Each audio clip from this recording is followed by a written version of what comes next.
JD from New York here, coming at you again this week with WWE News and Rumors, your #1 source for WWE news on YouTube. Now let's get right into it, guys. I got a ton of stuff. It was a slow week, but as usual, I uncovered all the juicy details that you want to hear about the WWE this week, alright?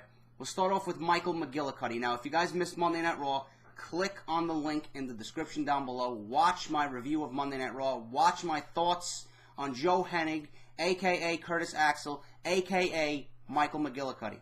Alright? Word is that Triple H has always been very high on Curtis Axel, the former Michael McGillicuddy, and has been a driving force to get him a new push on WWE TV. While Triple H has always been supportive of him, many questioned the booking at Monday Night Raw this past Monday. Many people backstage were left wondering, how could Triple H really have helped the repackaged star if he did not lose clean at the end of Monday Night Raw? Alright? Axel was originally supposed to be named just Kurt. Kurt was, his father's first name, C-U-R-T. The name was changed to Curtis Axel just before he debuted. But the Titantron on Monday Night Raw had his old name. This goes to show you how fast changes are made in the WWE. Now, another supporter of Michael McGillicuddy, a.k.a. Curtis Axel, is The Rock. During his last run with WWE, The Rock did almost all of his in-ring training with McGillicuddy to prepare for his run on pay-per-view with CM Punk and The Rock. Now, a lot of people didn't like the way Monday Night Raw ended. A lot of people said, oh, this shit sucks. And I totally agree with you. It's going to lead to something more. Trust me. Curtis Axel is a future superstar. This is the son of Mr. Perfect. Okay? You don't have the son of Mr. Perfect just sitting around not wrestling on TV. That's a fucking sin. Now you got Paul Heyman, a guy who touches anything and it turns to gold. The legendary ECW owner, promoter, founder, whatever you want to call him. Okay? Everything the man touches has been genius. He's on WWE TV for the last year and a half. Genius. He makes Brock Lesnar look more dominating than ever. Genius. He was with CM Punk during his reign of 434 days as champion, as his spokesman, as his client, as his manager. Genius. He's going to do the same thing for Curtis Axel. This is the son of Mr. Perfect. If WWE cannot fucking book Curtis Axel correctly, they should not be in business. Okay? Mr. Perfect is one of the greatest of all time. And now you got his son. Things will be done right. He's going to be a future star on TV. With the angle on Monday Night Raw, Triple H and his concussion, it's going to be the beginnings of a concussion angle. Now, WWE.com is reporting with some video on their website, but I don't take anything they say seriously because it's all storyline driven. He underwent a memory test, selling the idea that he had a concussion from Extreme Rules and Brock Lesnar. During this test, he was asked whether he could remember McGillicuddy's new name, and he could not remember. He also only remembered making his entrance on Monday Night Raw and not the actual match. And the plan is for Triple H to be off TV for a while Stephanie McMahon and Vince McMahon come back to TV trying to convince Triple H that he should never wrestle again. Now, this could lead, and I mentioned this on Monday Night Raw, Triple H forced to retire because Stephanie and Vince don't want him injuring himself anymore. He's old. That's it. He did everything. He accomplished everything in the WWE. But what this can lead to, and I know this is just my fantasy mind working, Shawn Michaels coming back. Shawn Michaels coming back to TV. Triple H is not going to want to go out like that for a last match. He's going to want to fight Shawn Michaels at WrestleMania to prove to everybody he can still fight. And that's where he retires, at WrestleMania 30. I don't need to see a script. I don't need to see storylines. You got it all written in stone right there. The perfect way to introduce Shawn Michaels, bring him back to wrestling, get Triple H at WrestleMania 30, have them fight in a 5-star classic. That's the way I would book it, but I know that's not going to happen. But it's going to be fun seeing how WWE Creative books this angle, especially with the young, new, and repackaged Curtis Axel. At this time, WWE is planning for Randy Orton and Sheamus to be featured in a match this year at SummerSlam in August in Los Angeles. With that being the plan, the company will have to turn one of the men heel. Orton has been wanting to be turned heel for a while now, within the last year. I enjoy Randy Orton as a heel. He's been getting a very, very good reaction lately as a face because the WWE has been booking him very strong. You know, honestly, I would love to see Sheamus as a heel too because his face character is just disgusting and just so childlike and friendly.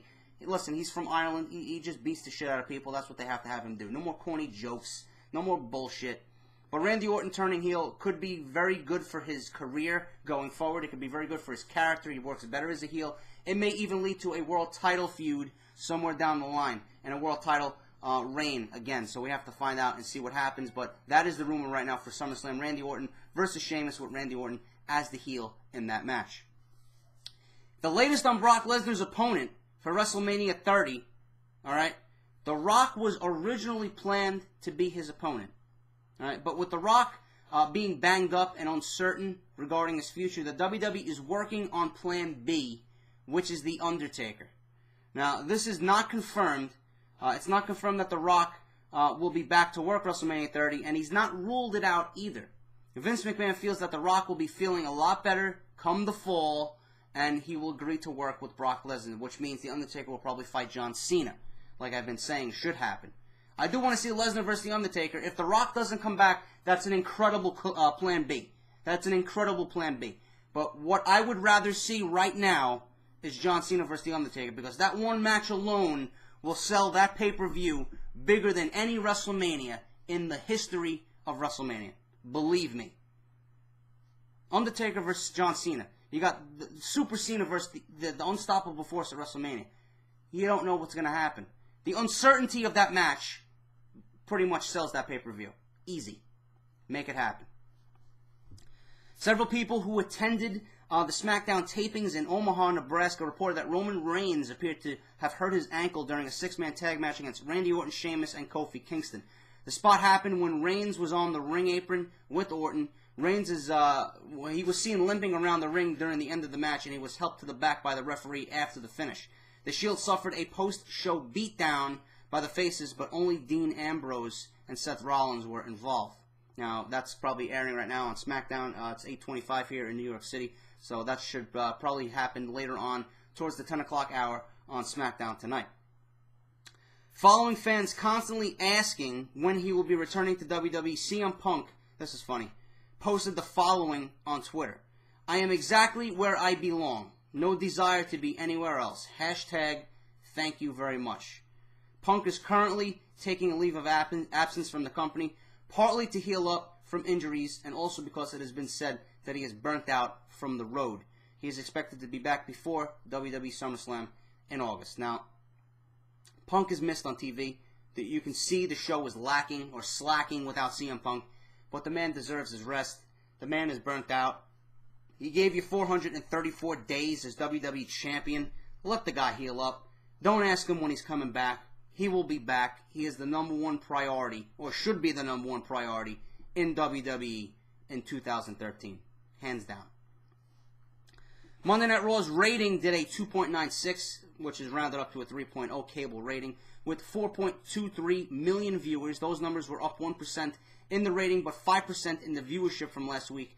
Last week's Raw was 2.92 and 4.05 million viewers. The show was up a half a point during this week's show, with males 12 to 17, but down 0.2% in the male demographic of 18 to 34. The show averaged about 4.08 million for the first hour, 4.3 for the second, and 4.31 for the third hour. 3 hours is killing Raw. I'll say it every fucking week. Go back to 2 hours. A live game zone reports that WWE 2K14 will likely be available for Sony's PS4 and Microsoft's Xbox One. The game is already confirmed to be available for the PS3 and the Xbox 360 by Take-Two developer. However, the publisher has not been confirmed on the next-gen console versions of the game. The latest report says the game will likely be available for the PS4 and the Xbox One, but will not be released for the Nintendo Wii U. 2K14 is set for October 29th, 2013, released in the United States, and November 1st in the UK for PS3 and Xbox 360. You will definitely be seeing that game and gameplay from that video game on this channel come November, so look forward to that. Following his win over Triple H at Extreme Rules, The angle with Brock Lesnar is that he has fulfilled his WWE obligations and is now enjoying his time off. The plan is to have Lesnar back on TV in time to build up a match at SummerSlam.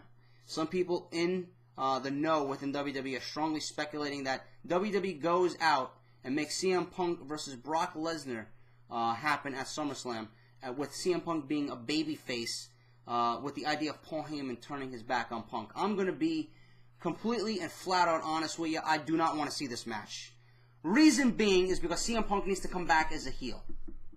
That's it. Brock Lesnar needs to be a heel. You're not going to have Punk come back as a babyface. I enjoyed his work as a babyface, but you're going to take the biggest heel in the wrestling business in the last year and bring him back as a babyface.